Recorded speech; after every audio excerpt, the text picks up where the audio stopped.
Salut à tous, bienvenue dans votre JT du mardi 13 janvier. Voici les titres qui seront développés dans cette édition.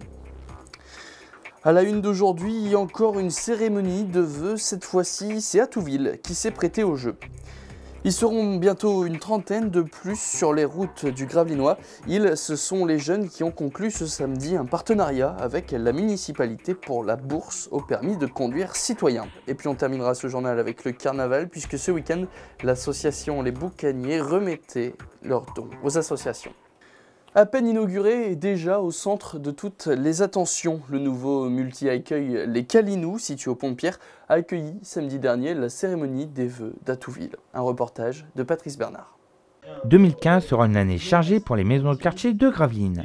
La cérémonie des vœux d'Attouville était l'occasion de mettre en avant l'investissement et le travail des salariés de la centaine de bénévoles de l'association, mais aussi de présenter les grands projets de 2015. 2015, c'est une année de grands travaux, donc inauguration d'ici du multi-accueil Les Calinous au Pont-de-Pierre, mais il y a aussi les travaux à Petit-Fort, ou des travaux d'économie d'énergie qui sont encore en cours. La fin des travaux, normalement, c'est prévu pour la fin d'année. 2015, c'est aussi un déménagement de la maison de quartier du centre, qui normalement devrait avoir lieu courant avril. C'est-à-dire que la maison de quartier actuelle a été vendue au diocèse pour un aménagement différent des écoles. La municipalité nous a proposé un autre local qui se trouve au-dessus de la cuisine Varennes, ça reste au centre-ville. Un aménagement a été fait pour qu'on puisse accueillir les personnes en difficulté à mobilité réduite, donc avec la mise en place d'un ascenseur, ce qui est important. Et on va récupérer tout le premier étage, plus une salle au rez-de-chaussée. En 2015, Attouville aura un grand défi à relever. Faire face à la baisse de subventions liée à la diminution des dotations de l'État aux municipalités, à la CAF et au Conseil général. La baisse financière qu'on aura, ça va se jouer pas sur les tarifs, parce que c'est notre volonté de ne pas augmenter les tarifs, mais c'est de compenser justement des départs en retraite qui vont avoir lieu en 2015. Et ben, c'est pas forcément de rembaucher malheureusement, ça va être de redistribuer le travail, de faire différemment, en maintenant ce que je disais toujours, cette qualité de service et ce service qu'on doit aux citoyens gravelinois. Un challenge d'autant plus grand, puisqu'Attouville aura cette année entre 80 et 100 000 euros en moins de subventions, sur un budget total d'un peu plus de 3 millions d'euros. Conduire, oui, mais pas à n'importe quel prix. Contre 80 heures dans des associations gravelinoises, ces jeunes vont passer leur permis de conduire avec la bourse au permis de conduire citoyen. Samedi dernier, ces jeunes boursiers ont été invités à la signature des conventions d'engagement au salon d'honneur de la mairie. Patrice Bernard. Cette année à Gravelines, une trentaine de jeunes participeront au permis de conduire citoyen. Cette participation a été officialisée par la signature d'une convention qui lie les jeunes à la municipalité et aux 4 auto-écoles de la ville. Au niveau de la municipalité, on a constaté que, le permis de conduire, c'était quelque chose qui coûtait cher. 2, c'est qu'un jeune, maintenant, sans le permis, il aura des difficultés.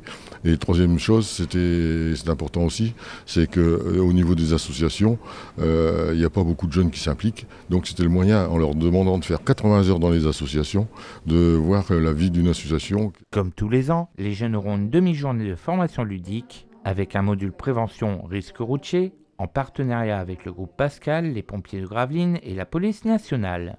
Après que le jeune s'est acquitté des 240 € de frais d'inscription auprès de l'auto-école, la municipalité propose une aide financière non négligeable. L'aide qui est fournie au niveau du permis de conduire, c'est entre 500 et 900 € en fonction des revenus familiaux. Depuis la mise en place de ce permis de conduire citoyen en 2009, 61 260 € de bourses ont été distribués sur 6 ans et déjà plus d'une cinquantaine d'associations gravelinoises ont participé à cette démarche.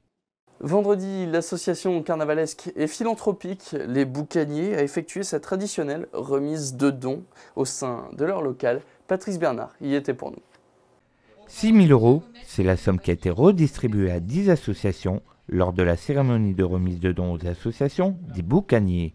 Une somme qui s'ajoute aux dons déjà effectués à 2 associations gravelinoises qui ont aidé les Boucaniers durant leur bal. Pour mener à bien leur projet, toutes ces associations ont reçu un chèque. Sauf l'espace Jean-Baptiste Rivière, l'accueil de jour Alzheimer de Gravelines. Tous les ans, nous donnons de l'argent, mais cette année, ils nous ont dit que non, ils voulaient du matériel. Donc, on les a acheté des carrés de potager avec un appareil complet Canon pour eux faire des photos et avoir des souvenirs de ces gens. Les résidents auront l'occasion de profiter en fait de ces potagers. On a l'intention de mettre en place un jardin thérapeutique au niveau de la structure. Donc c'était vraiment du matériel dont on avait besoin et idem pour l'appareil photo. Voilà, donc je vous remercie tous. Même si les boucaniers préparent leur 9e bal, ils fêtent leurs 10 ans cette année. L'occasion pour eux de doubler leur feu d'artifice, mais aussi de gâter leur public. Le but d'une association carnaval, c'est philanthropique, c'est de donner et d'investir en même temps pour l'assaut. Par rapport à l'année passée, nous avons donné 8 000 €. Mais cette année, nous avons investi pour tous les carnavaleux 2 500 cadeaux qui seront offerts cette année à l'entrée du bal des boucaniers. Rendez-vous donc au 9e bal des boucaniers qui se déroulera le vendredi 13 mars de 22h30 à 5h30 du matin à l'Arsenal de Gravelines. Voilà, c'est la fin de ce journal. Merci à tous de l'avoir suivi. Je vous rappelle que tout au long de la semaine, vous pouvez voter pour Miss Prestige Nationale et soutenir Margot de Roy, la Gravelinoise.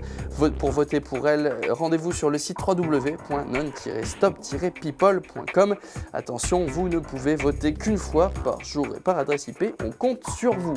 Tout de suite, vous avez rendez-vous avec votre plein phare, signé Patrice Bernard. Quant à nous, on se retrouve jeudi pour un nouveau JT. Très bonne soirée à tous sur Delta TV.